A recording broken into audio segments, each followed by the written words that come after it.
does ranked match really matter? Do points matter? Does it matter what emblem you have next to your name? No.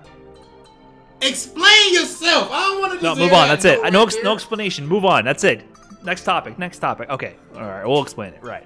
It's not just no. I think this is a very common thing in the FGC. I feel like there's a moment where you graduate from ranked.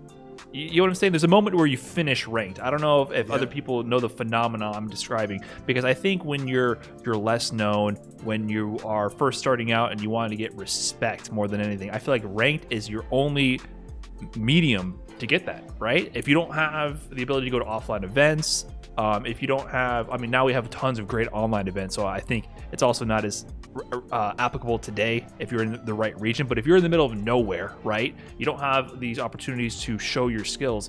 Ranked is where you say, hey, look at me, I got Warlord, I got Ultimate Grandmaster. Like, I have something on my resume to say, hey, I at least put the grind in. Maybe I'm not a world-class tournament player. Maybe I farm diamond ranks and I got 1 point at a time, my Warlord, by just playing for billions of hours, right? But at least I put the grind in, and I feel like that's where ranked really shines. If you look at the top ranked players in the world, it's not like number one is Punk, Idom, Tokido, Bonchan. It doesn't correlate like that. It's just another tool for you to kind of grow as a player and to play each other. And sometimes you get points under like wacky circumstances. Like when I played ranked, a lot of the times there's not many high ranked players, so the way the matchmaking works is they match you with anyone diamond and upwards and you're the final league, and that can be someone who's 20,000 ranks below you.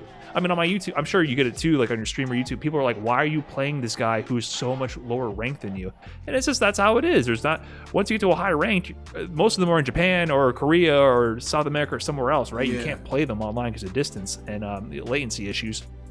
So you end up playing low-ranked players, and you farm. You essentially farm by beating up people who are significantly lower ranked. Like, that's just how it works. Most people who are watching this right now, of course, they aren't at that. Like 90% of people watching this, 95, 99 maybe, aren't at that point. You know what I mean? Where they're high ranked to that point, Ultimate Grandmaster, XYZ. And so, look, I know a lot of you guys sometimes in the comment section like, oh, what is Rob talking about? He bringing up an F1 analogy. He did it. Be prepared to be confused again, god dang it, because I'm definitely going to do me on every single episode. With that being the case, let's get into it. Let's say the car that you drive, for example. If you pull up next to a millionaire and you have like a raggedy car and you're like, hey, you try to get him to roll the window down to start a conversation, try to network or something like that, your chances of that happening is like slim to none. But all of a sudden, if he's sitting over there in his Ferrari and you pull up in a Lamborghini and now you're the same person, but you got a Lamborghini, you roll that window down, he's way more likely to roll that window down all of a sudden. You know, it's kind of like looking the part. So I would say that is directly applicable to rank match if you do not have a name outside of the online world and everything, if you're not able to enter a whole lot of tournaments and things like that. So if you want to get people to roll that window down, I mean, I can't really think, even to this day, bro, even if you're a player who doesn't enter online tournaments or whatever, if you are like Ultimate Grandmaster or something like that, no, it does not mean that you're godlike or that you're super good or anything, but you have at least a certain base understanding of the game and a certain base understanding of your character. So there's no Ultimate Grandmaster or with a decent connection that's in my region that I won't play.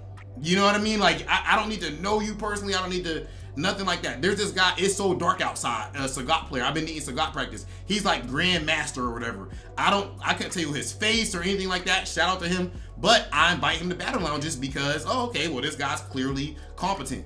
So it does not mean that you are just the best player in the world if your points are super high.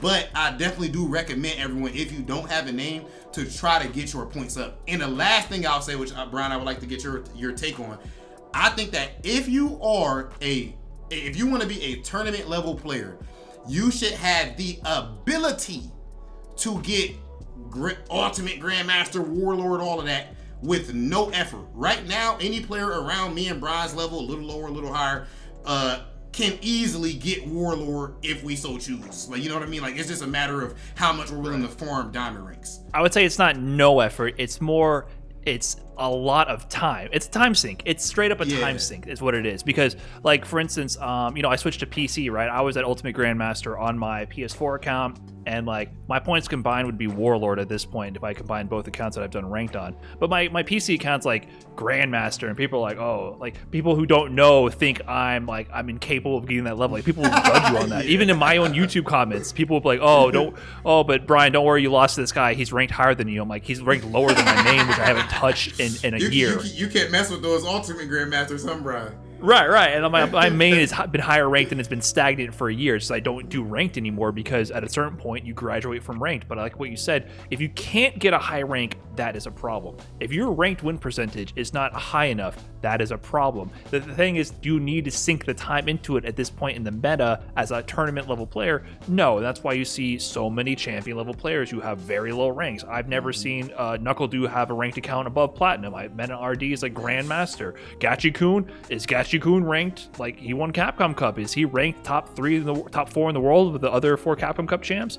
No, the only guy who's up that high is Idom, because Idom is a machine and just loves to play. Idom is actually ranked like top 10, 12 in the world in ranked, and even he says that ranked is a waste of time. He goes on there and he gets 100+ win streaks because he's just robotically beating. Not a waste of time, though, Brian. It's not a waste of time. Okay, because it's still useful. You're right. I mean, he's just so good. Like even for me, I still use ranked as practice. When a new patch comes out, you're hitting ranked. You're getting matchup experience. When you're trying to practice new characters, new techniques, you're hitting ranked. It's very good as a training tool, but it's not all or nothing. And I like what you said. Like, let me just give an example. There's warlords who go 0-2 at NLBC all the time, and if I run into them in bracket, I am what we got this warlord, bro, free. I know I'm about to destroy them. But there's some people who might be like, I think Spaceboy might be Grandmaster on one of his accounts or something like that. Spaceboy smokes me every freaking tournament. And yeah, Spaceboy has never been that high in rank, but he's a tournament player. Like that's what I'm saying. Good. Like you need to it is proof that you have some kind of skill. But once you enter the competitive meta and you graduate to that class of like, I am a tournament level player or I'm competing with these people, it stops becoming your focus. Yeah, rank is definitely I play ranked almost every time I boot up Street Fighter 5 though. I still great for muscle memory, repetition, practice, but I'm not grinding the points. But I love what you said about like rolling the window down. I mean, the analogy, it's a little rough. It's sad to say that it's true though. I mean, when I was playing Street Fighter 4, what was I doing online? I was grinding to be the #1 online ranked Balrog in Street Fighter 4 because I wanted that respect. I wanted people to look at my name and like give me the time of day because no one knew who Brian F was at Street Fighter 4 times. I was just grinding online on my own. I didn't have a scene. I wasn't going to majors. So I wanted to be the #1 online ranked ROG. I got to #2. There was a guy in Japan who smoked me. I mean, that dude was a machine. There was no way I was going to catch up to him, right? But by the end of the game, I was #2 on Xbox 360, and that was a point of pride for me. So I definitely get it. And it's true that it's your resume. It's you're like, hey, you may not know me, but I put in the work. So it does apply there. But that's why you see tournament level players all the time. They don't need that accolade. They are already established. They're competing in events. And at a certain point, you kind of move on and you use it for what it is. It's a place to run through your muscle memory, try new things. It's not the place to prove yourself. That's what the tournament is for. And if you don't have that's the challenge. Keep grinding rank, keep getting that work in, and maybe one of these CPT events, you get it in your region. That's your time to really shine. You have your badge, but then you have that result to back it up.